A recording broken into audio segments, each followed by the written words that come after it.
शरीरेऽस्मिन् सप्तावरण संयुते विराज पुरुषो योऽसो भगवान धारणाशया। और कोई भक्त? हरे कृष्णा प्रभु जी। Yes. अंडकोशे शरीरेऽस्मिन् सप्तावरणा संयुते वैराज पुरुषो योऽसो भगवान धारणाश्रया। और कोई भक्त? हरे कृष्ण। हरि बोल।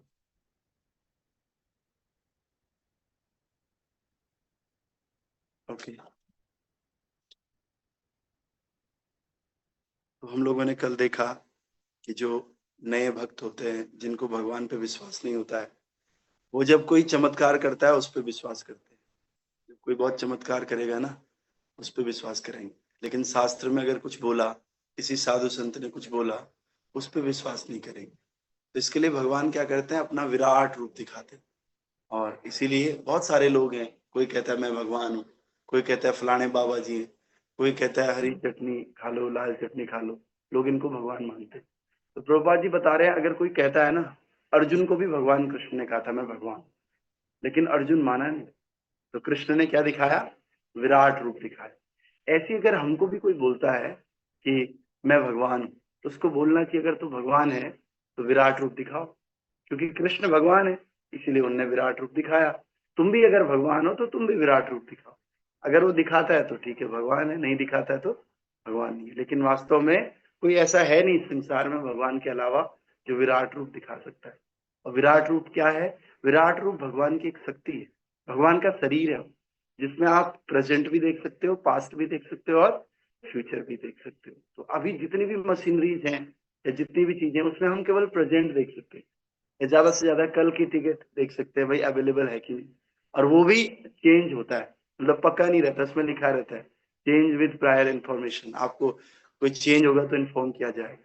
लेकिन भगवान का जो विराट रूप है वो ऐसा है, उसमें पास्ट की भी पक्की इंफॉर्मेशन होती है, प्रेजेंट की तो होगी और साथ ही साथ फ्यूचर की भी होती है। तो आपने देखा विराट रूप जो भगवान का था, तो इधर से सारे जा रहे भगवान के मुंह, इधर से बड़ी बड़ी मुंडी भगवान की, ब्रह्मा विष्णु शिव जी इधर इधर खड़े, देवी मैया सब भगवान में समा रहे, भगवान से ही प्रकट हो रहे हैं, भगवान में ही समा जा रहे हैं। और कहीं अंत ही नहीं दिख रहा है कि भगवान कहाँ से शुरू हो रहे हैं, कहाँ से अंत हो रहे, और बीच का है पता ही नहीं चल रहा। इतना विराट रूप भगवान का अर्जुन ने देखा। तो आज का जो श्लोक है, आज का श्लोक इस प्रकार से है, इसका अर्थ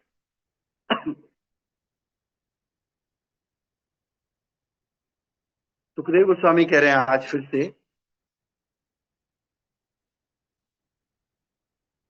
तो ट्रांसलेशन का ऑप्शन आता है क्या?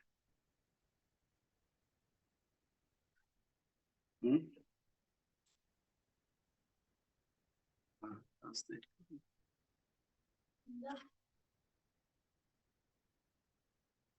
नहीं, तो विश्व शैल के भीतर स्थित भगवान का विशाल विश्व रूप, जो 7 भौतिक तत्वों से आच्छादित है, विराट धारणा का विषय है।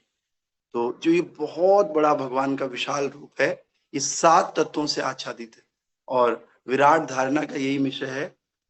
तात्पर्य वाय अर्चनीय वंदनीय प्रातः स्मरणीय जगत गुरु श्री प्रभुपाद जी द्वारा।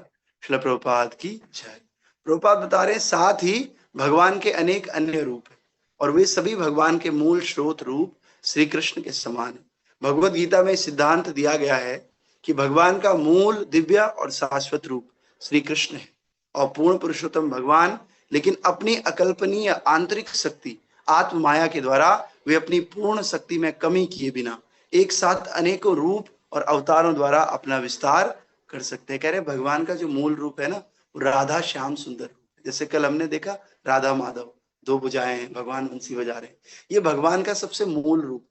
लेकिन भगवान अपनी शक्ति के कारण कई सारे अवतार रख सकते हैं और कई सारे रूप प्रकट कर सकते हैं। जैसे हम हैं, अगर मैं यहाँ पर हूँ तो मैं गदा भवन में नहीं रह सकता, लेकिन भगवान एक ही समय पे पूरी दुनिया में रह सकते हैं। भगवान यहाँ भी रह सकते हैं, वहां भी रह सकते हैं। इसलिए कहते हैं इतो नरसिंहा पर तो नरसिंहा, यतो यतो यामि ततो नरसिंहा, बहे नरसिंहा हृदये नरसिंहा नरसिंह मदिम शरणम प्रपदे। कह रहे यहाँ भी है भगवान और वहां भी, हृदय में भी है और हृदय के बाहर भी, हर कण कण में भगवान विराजित है। लेकिन उनको देखने के लिए एक आर्ट की आवश्यकता होती है। जैसे अभी हम इसमें भगवान थोड़ी देख पा रहे हैं, लेकिन इसमें भगवान को देखने के लिए हमें एक आर्ट की आवश्यकता होती है। उस आर्ट को, उस ट्रेनिंग को भक्ति बोलते हैं। भक्ति के द्वारा हम ऐसा एटीट्यूड डेवलप करते हैं, हमें हर वस्तु में भगवान दिखते हैं। तो वही कह रहे हैं कि भगवान इस तरह से करते हैं। और हर कुछ जो भी हमें संसार में दिख रहा है ना, कल हमने बताया था, वो भगवान की सत्ता के अंदर, चाहे वो भौतिक हो, चाहे वो कुत्ता हो, बकरी हो, भेड़ हो, चाहे वो इंसान हो, शेर हो, सब कुछ भगवान की सत्ता के अंदर। बस अंतर ये है, कुछ चीजें भौतिक है और कुछ चीजें आध्यात्मिक है। भौतिक शक्ति को कंट्रोल करने के लिए बहिरंगा शक्ति, और आध्यात्मिक चीजों को कंट्रोल करने के अंतरंगा शक्ति। तो भगवान की दो शक्ति होगी, एक बहिरंगा और एक अंतरंगा। अगर बाहर की चीजों को डील करना है तो उसके लिए बहिरंगा, अंतर की चीजों को डील करना है उसके लिए अंतरंगा। लेकिन ये शक्तियां सारी किसकी है? भगवान की। बस हमारे ऊपर डिपेंड करता है हम किस शक्ति के अंदर में जाते, समझ रहे? तो आइए आगे कह रहे हैं, यद्यपि वे पूर्ण हैं, उनसे असंख्य रूप निकलते हैं, फिर भी वे बिना किसी हानि के पूर्ण है। यही उनकी आध्यात्मिक या आंतरिक शक्ति है। भगवत गीता के 11वें अध्याय में भगवान कृष्ण ने अपना विराट रूप केवल अल्प बुद्धि वाले लोगों को, जो भगवान के समान प्रकट होते हुए नहीं समझ सकते, ये विश्वास दिलाने के लिए प्रकट किया कि वास्तव में उनमें ये दावा करने की क्षमता है कि वे न तो किसी के प्रतिद्वंदी हैं और न ही किसी के श्रेष्ठ हैं। भौतिकवादी लोग यद्यपि बहुत अपूर्ण रूप से विशाल ब्रह्मांडीय अंतरिक्ष के बारे में सोच सकते हैं, जिसमें सूर्य के बराबर असंख्य ग्रह सम्मिलित हैं। वे सबसे ऊपर गोलाकार आकाश को देखते हैं और बिना इस बात की जानकारी के कि ये ब्रह्मांड साथ ही साथ अन्य लाखों ब्रह्मांड, जल, अग्नि, वायु, आकाश, अहंकार, देवता और भौतिक प्रकृति के 7 गुना भौतिक आवरणों से आच्छादित है। तो इस संसार में कौन कौन सी 7 चीजें हैं? एक है आग, एक है जल, एक है पृथ्वी, एक है वायु, एक है आकाश, आकाश मतलब खाली जगह भी है ना, और एक है अहंकार, हम लोगों के अंदर अहंकार भी है, और पानी, पानी तो है ही। और ये जो संसार है, इसी प्रकार जैसे विशाल फुटबॉल जो पंप किया हुआ है और ढका हुआ है, सब महासागर के पानी में तैर रहा है, जिसमें भगवान महाविष्णु के रूप में प्रकट हुए। तो ये ब्रह्मांड कैसे, जैसे पानी में फुटबॉल को डाल दो और उसमें हवा भर दो तो वो तैरेगा ना, उसी प्रकार से ब्रह्मांड भी तैर रहा है पानी में। इस तरह से कारणोदक्षाय समुद्र में तैर रहा है। और सभी बीज रूपी ब्रह्मांड भगवान विष्णु के श्वास से उत्पन्न हो रहे हैं और भगवान के आंशिक विस्तार का एक अंश ही है। तो भगवान का बहुत सारा विस्तार है, उसमें से 3 तरह के विष्णु है, गर्भोदक्षाय, कारणोदक्षाय और क्षीरोदक्षाय विष्णु। तो जो विष्णु है महाविष्णु, जिसको कारणोदक्षाय विष्णु भी कहते हैं। महाविष्णु जब श्वास लेते हैं ना, श्वास छोड़ते हैं, तो छोड़ते ही सारे के सारे ब्रह्मांड प्रकट होते हैं। जब वो श्वास अंदर लेते हैं ना, तो सारे के सारे ब्रह्मांड उनके अंदर चले जाते हैं। तो जब ऐसे सृष्टि का सृजन होता है और सृष्टि में प्रलय आता है, प्रलय उसको बोलते हैं जब उन्होंने श्वास अंदर लिया, तो असंख्य ब्रह्मांड, अनंत कोटि ब्रह्मांड, एक दो ब्रह्मांड नहीं। जैसे हम सांस लेते हैं, ऑक्सीजन के कितने मॉलिक्यूल्स बाहर हो रहे हैं पता नहीं, असंख्य मॉलिक्यूल। ऐसे भगवान ब्रह्मांड के मॉलिक्यूल्स निकालते हैं अपनी सांस से और वापस उनको अंदर लेते हैं प्रलय के समय, महाविष्णु।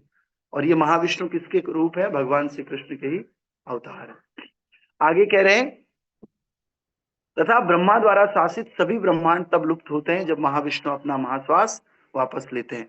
इस प्रकार भौतिक जगत भगवान की परम इच्छा से उत्पन्न होता है और लुप्त होता रहता है।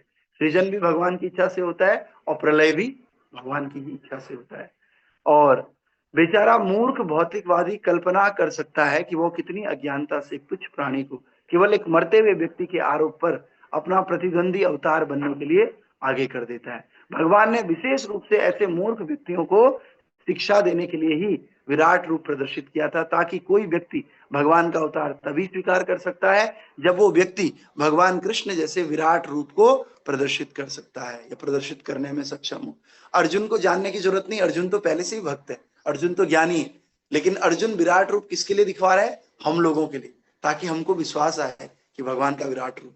ठीक है, और भौतिकवादी व्यक्ति अपने हित में तथा सुखदेव गोस्वामी के सुझाव के अनुसार भगवान के विराट रूप पर अपना मन एकाग्र कर सकता है, किंतु उसे सावधान रहना चाहिए कि वो ढोंगियों के बहकावे में ना आए, जो स्वयं को भगवान कृष्ण के समान व्यक्ति होने का दावा करते हैं, किंतु उनके समान आचरण करने या संपूर्ण ब्रह्मांड को समझने वाले विराट रूप को प्रदर्शित करने में समर्थ नहीं। हम लोग, मैंने देखा बहुत सारे लोग, विशेष रूप से माताएं, उनको श्रद्धा होती, किसी ने कहा ये भी भगवान है, ये बाबा जी हैं, जा करके प्रणाम करते हैं और उन्हीं को भगवान समझना शुरू कर देते हैं। कह रहे ऐसा ना करें, भगवान उसको समझे जो भगवान में श्री कृष्ण के जैसे आचरण करता है। वास्तव में श्री कृष्ण के अलावा कोई भगवान है कौन? कोई है ही। ईश्वर परमा कृष्ण सच्चिदानंद विग्रह अनादिरादि गोविंदम सर्व कारण कारणम। तो जो भगवान कृष्ण जैसा आचरण करेगा वही भगवान है। जो भी ढोंगी है, ढोंगियों के चक्कर में नहीं पड़ना। जो भी व्यक्ति कह रहा है मैं भगवान, आप समझ लो वो ढोंगी है, क्योंकि संसार में व्यक्ति भगवान हो ही नहीं सकता, कोई भगवान नहीं हो सकता। भगवान के भक्त हो सकते हैं, जैसे प्रभुपाद जी की हम पूजा अर्चना करते हैं क्योंकि प्रभुपाद जी भगवान के भक्त हैं। भक्त कोई बोल रहा है आपको भगवान से जोड़ रहा है तो आप समझ लीजिए वो ऑथेंटिक है, प्रमाणिक है। लेकिन कोई क्या कर रहा है, अपने को ही भगवान बोल रहा है, तो वो क्या है, वो फ्रॉड है। तो ऐसे ढोंगियों के चक्कर में नहीं पड़ना है। पहला शर्त यह है किसी भी व्यक्ति को प्रमाणिक समझने का, वो आपको भगवान से कनेक्ट करेगा, समझ रहे हैं, भगवान से कनेक्ट करेगा, ठीक है। तो इसलिए प्रभुपाद जी भी क्या करते हैं, हम सब भक्तों को भगवान से कनेक्ट करते हैं। ऐसे नहीं बोलते मैं भगवान हूं मेरी पूजा करो, नहीं, प्रभुपाद कह रहे हैं कृष्ण की पूजा करो, कृष्ण के विज्ञान को समझो, कृष्ण का प्रचार करो, क्योंकि कृष्ण वास्तव में भगवान है। तो जैसे किसी कंपनी का कोई मालिक है और वो मालिक तो मालिक है ना, बाकी सब उसके सर्वेंट है, तो हम लोग किसके लिए काम करेंगे, कंपनी के मालिक के लिए काम करेंगे। लेकिन कोई अगर बोले मैं ही मालिक हूं तो वो फ्रॉड है ना। लेकिन जो बोले कि नहीं मैं मालिक नहीं हूं, मैं तो यहाँ पर मैनेजर हूँ, या फिर मैं यहाँ पर झाड़ू लगाता हूँ, या मैं यहाँ पे कुकिंग की सेवा करता हूँ, तो आप मालिक से मिल लीजिए, इसका मतलब वो व्यक्ति कैसा है, प्रमाणिक। जो कह रहा है मिलने मिलने की जरूरत नहीं है, मुझे बताओ मैं ही हूँ समझ रहे, पता लग जाएगा। हमें क्या करना चाहिए, ऐसे ढोंगियों से बचना चाहिए और एकमात्र भगवान के भक्तों, शुद्ध भक्तों की शरण लेनी चाहिए।